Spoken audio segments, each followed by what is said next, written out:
बिस्मिल्लाहिर्रहमानिर्रहीम। Students, next हमारा topic basic forces of nature. Basic forces of nature को ध्यान से पढ़िएगा क्योंकि अगले टॉपिक का लिंक किसी से निकलेगा कि पार्टिकल्स के ऊपर जब हमने स्टडी करनी है कि बिल्डिंग ब्लॉक ऑफ मैटर असल में क्या है कि मैटर बनता किस तरह, तो उस सारे को हम डिस्कस करेंगे on the basis of forces. तो नेचर के अंदर जो फोर्सेस एग्जिस्ट करती हैं और उनकी रीज़न्स क्या हैं, हम इनको फाइंड आउट करने की कोशिश करते हैं। फॉर एग्ज़ाम्पल, हमने कहीं पर ये बात पढ़ी थी कि everything in the universe attracts every other thing, every body in the universe attracts every other body according to Newton's concept. तो ये ठीक है, ये बात हमें समझ आती है कि हर बॉडी दूसरे बॉडी को अट्रैक्ट करता है, but what is the force behind it, उसके पीछे बेसिक रीज़न क्या है। तो इसी तरह जब बिग बैंग थ्योरी का एक्सप्लोजन होता है, एक्सपैंडिंग ऑफ यूनिवर्स होती है, हर चीज़ एक्सप्लोड वो कर गई, एक मेन चीज़ एक्सप्लोड, एक सन था, वट एवर इट वॉज, वो एक्सप्लोड कर गया, उससे प्लैनेट्स बन गए, लेकिन फिर भी वो आज तक सारे के सारे एक ही पैटर्न के ऊपर रिवॉल्व कर रहे हैं। उनके दरमियान में भी फोर्स ऑफ अट्रैक्शन एग्जिस्ट करती है। सेम इसी तरह ग्रेविटी के बाद दूसरी तरह की फोर्सेस हम देखते हैं, इलेक्ट्रिक फोर्सेस हमने पढ़ा, चार्जेस के दरमियान में फोर्सेस। फिर हमने पढ़ा मैग्नेट की फोर्सेस है, नॉर्थ नॉर्थ को रिपेल कर देता है, साउथ साउथ को रिपेल कर देता है, नॉर्थ साउथ को अट्रैक्ट कर लेता है। फिर एट न्यूक्लियस के अंदर रिपल्शन की फोर्सेस हैं, न्यूक्लियर के अंदर इलेक्ट्रॉन और प्रोटॉन की आपस में अट्रैक्शन की फोर्सेस हैं। तो स्ट्रॉन्ग न्यूक्लियर फोर्स भी एग्जिस्ट करती है, एक तरफ वीक न्यूक्लियर फोर्स भी एग्जिस्ट करती है जिससे वो बीटा पार्टिकल एमिट होता है, हमने पिछले टॉपिक्स में पढ़ा। तो बेसिक फोर्सेस का मैंने जो जिक्र किया, मैंने आपको तकरीबन 5 फोर्सेस का जिक्र किया। इलेक्ट्रिक फ़ोर्स और मैग्नेटिक फ़ोर्स चूँकि ये यूनिफाइड फॉर्म में मिलती हैं, हमें इकट्ठी भी मिल जाती हैं, तो इसलिए हमने इनको इलेक्ट्रोमैग्नेटिक फोर्सेस का नाम भी दे देते हैं। कि अब होता क्या है, इस सारी की सारी थ्योरी की बेसिक्स के हैं, तो हम सिर्फ और सिर्फ इन्हीं बेसिक फोर्सेस का जिक्र कर रहे हैं। तो सबसे पहली जो फोर्स है that is the force of gravity, that is called gravitational force. अब ग्रेविटेशनल फोर्स के अंदर भी 2 हिस्से हैं। पहला हिस्सा ये स्टेट करता है टेरेस्ट्रियल ग्रेविटी है और दूसरी है कैलेस्ट्रियल ग्रेविटी। इन दोनों के अंदर क्या सिचुएशन है कि जब आप किसी ऑब्जेक्ट को रिलीज़ करते हैं तो वो ग्राउंड पे गिरता है, ये एक तरह की ग्रेविटी है। दूसरी तरह की ग्रेविटी अर्थ के पास ये है कि चीज़ें इसके इर्द गिर्द रिवॉल्व करती हैं, like moon is revolving around it, वो इसके ऊपर आकर नहीं गिर जाता। तो 2 तरह की ग्रेविटी एग्जिस्ट करती है हमारे दरमियान। तो इस जो फोर्स है, इस फोर्स को हम नाम देते हैं, that force is called gravitational force. ये पहली टाइप ऑफ फोर्स है जो बेसिक फोर्सेस में कंसिडर होती है, ग्रेविटेशनल फोर्स। अब ग्रेविटेशनल फोर्स के अंदर मैंने बता दिया 2 कैलेस्ट्रियल है और दूसरी टेरेस्ट्रियल ग्रेविटी है। और इनके अंदर जो सबसे मेन साइंटिस्ट है, उस साइंटिस्ट का नाम 2 है, एक गैलीलियो गैलीली है और दूसरा ऑब्वियसली द मोस्ट इम्पॉर्टेंट वो Albert Einstein, sorry sir Isaac Newton. Gravitational force sir Isaac Newton, ये सबसे पहले इन्होंने डिफाइन की। गैलीलियो की थिंकिंग ये थी कि why moon revolves around the earth और the other planets revolve around the sun, जबकि आइजैक न्यूटन का कॉन्सेप्ट ये था why an apple falls to the ground, कि वो भी अगर गिर ही रहा है तो वो क्यों नहीं ऑर्बिट करना शुरू कर देता, तो वो स्ट्रेट क्यों मूव कर जाता है। तो ये कॉन्सेप्ट था आइजैक न्यूटन का, और इस फोर्स को हम ग्रेविटेशनल फोर्स कहते हैं। और इस ग्रेविटेशनल फोर्स के अंदर जो सबसे मेन फिनोमेनन था वो फार्मूला जिसके ऊपर सारे की सारी ये डेरिवेशन एग्जिस्ट करती है, that is G(m1m2/r²). Earlier scientist ये समझते थे कि ये दोनों फोर्सेस अलग अलग हैं, मतलब रिवॉल्विंग की अलग है, एप्पल फॉल की अलग है, लेकिन आज हम ये बात जानते हैं कि ये जो ग्रेविटेशनल फोर्स है इट्स अ यूनिवर्सल फोर्स, मतलब हर किस्म की जो मैसेस की अट्रैक्शन है वो सारी की सारी इसी पर बेस करती है, ग्रेविटेशनल फोर्स के ऊपर। तो नंबर 1 पे जो हमारे पास बेसिक फोर्स इन नेचर है वो है ग्रेविटेशनल फोर्स। उसके बाद 2 तरह की फोर्सेस का जिक्र मज़ीद है। इन 2 फोर्सेस के अंदर एक फोर्स जिसका हम जिक्र करते हैं वो फोर्स है इलेक्ट्रिक फोर्स,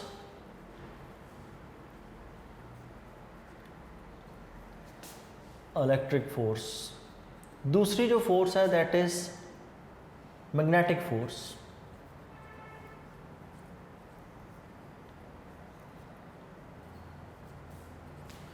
अब इलेक्ट्रिक फोर्स का ओरिजिन बेसिक्स पे चलता है। इलेक्ट्रिक फोर्स के अंदर पहली कंट्रीब्यूशन किसकी थी? इलेक्ट्रिक फोर्स हमने सबसे पहली इसमें कंट्रीब्यूशन पढ़ी कूलम्स की। तो कूलम ने इसको फाइंड आउट किया और इसने इस पर लॉ दिया बाकायदा तौर पे। वैसे तो सबसे पहले बेंजामिन फ्रैंकलिन था जिसने चार्ज डिस्कवर किया और वहाँ से रिपल्शन और अट्रैक्शन का कॉन्सेप्ट आया हमारे पास। लेकिन इलेक्ट्रिक फोर्स का जो पहला कॉन्सेप्ट जो लॉ की फॉर्म में था that was given by Coulomb. He stated F is equals to K Q1 Q2 over R square, the force of attraction of or repulsion between two charges। ते positive को repel कर रहा था, negative को repel कर रहा था, जबकि पॉजिटिव और नेगेटिव एक दूसरे को अट्रैक्ट करते हैं। सो ये एक इनका कॉन्सेप्ट था दोनों का। उसके बाद इसी चीज़ के ऊपर इलेक्ट्रिक फोर्स के ऊपर नेक्स्ट जो कॉन्सेप्ट था वो कॉन्सेप्ट डील करता है गॉसेस लॉ का। गॉस साइंटिस्ट इसने लॉज दिए गॉसेस लॉ, और गॉसेस लॉ 1/एप्सिलॉन टाइम्स टोटल चार्ज। तो ये इलेक्ट्रिक फ्लक्स की जो थ्योरी है वो यहाँ से डिराइव हुई और बाकायदा तौर पर दो प्लेट्स के ऊपर चार्ज की जो इंटेंसिटी वैल्यू है वो हमने कैलकुलेट की is equal to sigma over epsilon naught and so on, जिस चीज़ को हमने इलेक्ट्रोमैग्नेटिक वेव्स में भी डिस्कस किया। जेम्स क्लार्क मैक्सवेल जिसने फिर इस चीज़ों को आगे कंबाइन किया। तो लिंक पूरा करते हैं, लिंक पूरा करें तो दूसरी तरफ आ जाती है मैग्नेटिक फोर्स। मैग्नेटिक फोर्स में इन्वॉल्व साइंटिस्ट, पहला साइंटिस्ट एम्पेयर और साथ ही साथ मैग्नेटिक फोर्स में इन्वॉल्व था डैन क्रिश्चियन। तो Hans Christian oyster, Hans Christian, ये दो साइंटिस्ट इन्होंने मैग्नेटिक फोर्सेस के बारे में लॉ दिया। Magnetic field strength is B is equal to mu naught N I या mu naught I in the case of 1 wire. तो ये हमारा चैप्टर नंबर 14, ये चैप्टर नंबर 12 की बातें थी। तो दूसरी इसके ऊपर जो बेसिक यहाँ पर जो हमने इक्वेशन पढ़ी थी that was B is equals to mu naught I. Next इसमें गॉसेस का लॉ फिर इन्वॉल्व है। अच्छा, गॉसेस के दो लॉ हैं, एक याद रखने गॉस का लॉ है इलेक्ट्रिक फील्ड के लिए, एक गॉस का लॉ है मैग्नेटिक फील्ड के लिए। तो गॉसेस के लॉ हमने डिस्कस किए सॉलिनॉइड्स के ऊपर, हमने डिस्कस किए चार्जेस के ऊपर, ये दोनों चीज़ें। फिर इनके के सारे वर्क को कंबाइन किया। द मेजर वन वाज इन दोनों के नहीं, मैं इन 1 2 3 4 लोगों की बात कर रहा हूँ। कूलम, एम्पेयर, गॉस का इलेक्ट्रिक, गॉस का मैग्नेटिक लॉ, दोनों को, इन सब को कंबाइन किया। और कंबाइन करने वाले साइंटिस्ट का नाम जेम्स क्लार्क मैक्सवेल।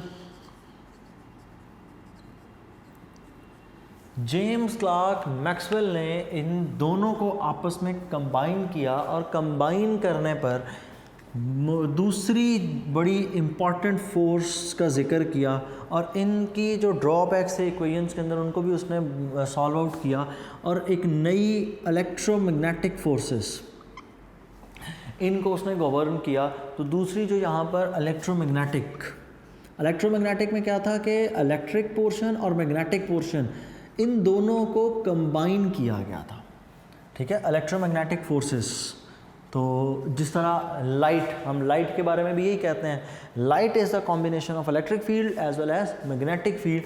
तो ये दूसरी टाइप ऑफ फोर्स थी। इसमें इंपॉर्टेंट साइंटिस्ट की तादाद ज़्यादा है। पहले वाले में सिर्फ 2 का मैंने जिक्र किया, गैलीलियो और आइजैक न्यूटन, जबकि नेक्स्ट में साइंटिस्ट ऑब्वियसली पहले से ज़्यादा हो गए, 3 डिफरेंट और भी काफ़ी सारे थे, लेकिन मेजर कंट्रीब्यूशन इनका था। क्योंकि इलेक्ट्रोस्टैटिक्स में कूलम का है, उसके बाद कूलम के साथ साथ दूसरे साइंटिस्ट जो इन्वॉल्व थे उनके अंदर नंबर 1 जो मोस्ट इम्पॉर्टेंट में आते हैं माइकल फैराडे का कॉन्सेप्ट बहुत ज़्यादा है चार्ज की डिस्कवरी के अंदर, और उसके ऊपर अमाउंट ऑफ चार्ज के ऊपर मिलिकन का बहुत इम्पॉर्टेंट रोल प्ले किया मिलिकन ने। मैग्नेटिक फोर्सेस के अंदर भी हमने डिफरेंट साइंटिस्ट का जिक्र किया, force on a moving charge discuss की। अब इलेक्ट्रिक फील्ड और मैग्नेटिक फील्ड अगर हम इसमें ड्रॉ कर दूं तो वो 90 डिग्री के ऊपर एक दूसरे के ऊपर लाया करते हैं।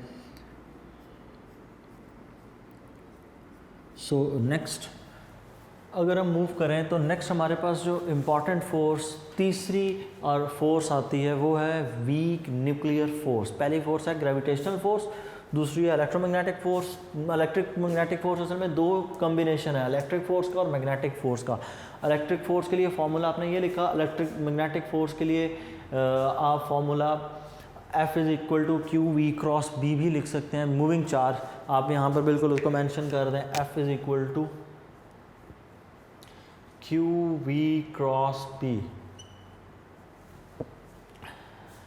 नेक्स्ट अगर हम इसमें मज़ीद आगे चलें तो मज़ीद हमारे पास तीसरी जो फोर्स आती है that is weak nuclear force.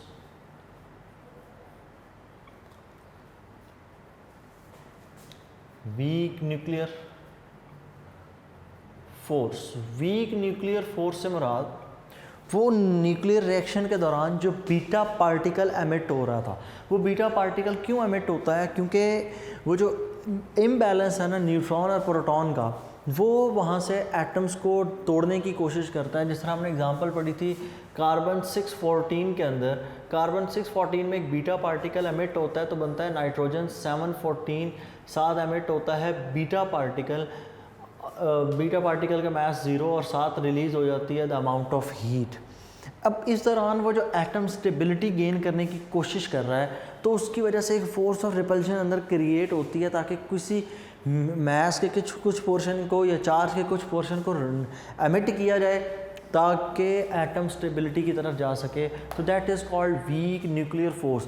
इसके आगे बिल्डिंग ब्लॉक ऑफ एटम में इसकी बहुत ज़्यादा इंपॉर्टेंस है तो इसको मज़ीद वहाँ पर डिस्कस करेंगे।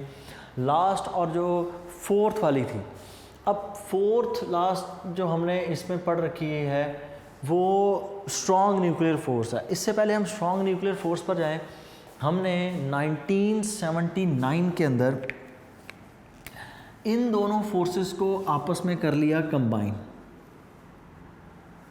वीक न्यूक्लियर फोर्स को और इलेक्ट्रोमैग्नेटिक वेव्स की ये जो फोर्स थी इनको हमने आपस में कर लिया कंबाइन। इस कम्बिनेशन के ऊपर शेल्डन और डॉक्टर अब्दुल सलाम, तीन साइंटिस्ट थे। 1979 के अंदर इनको नोबेल प्राइज़ दिया गया। इस नोबेल प्राइज़ के नतीजे में हम इन फोर्सेस को एक प्रॉपर नाम देते हैं और these forces are called grand unification theory. ठीक कि ग्रैंड यूनिफिकेशन थ्योरी के मुताबिक एक वीक न्यूक्लियर फोर्स को और इलेक्ट्रोमैग्नेटिक फोर्स को हमने आपस में कंबाइन किया, that is called grand unification theory. Important point है उसकी रीज़न ये है कि पाकिस्तानी साइंटिस्ट, वाहिद साइंटिस्ट डॉक्टर अब्दुल सलाम, उनको नोबेल प्राइज़ दिया गया था 1971। That is the only Nobel prize we have. और लास्ट फोर्थ जो है वो है strong nuclear force. Strong nuclear force के अंदर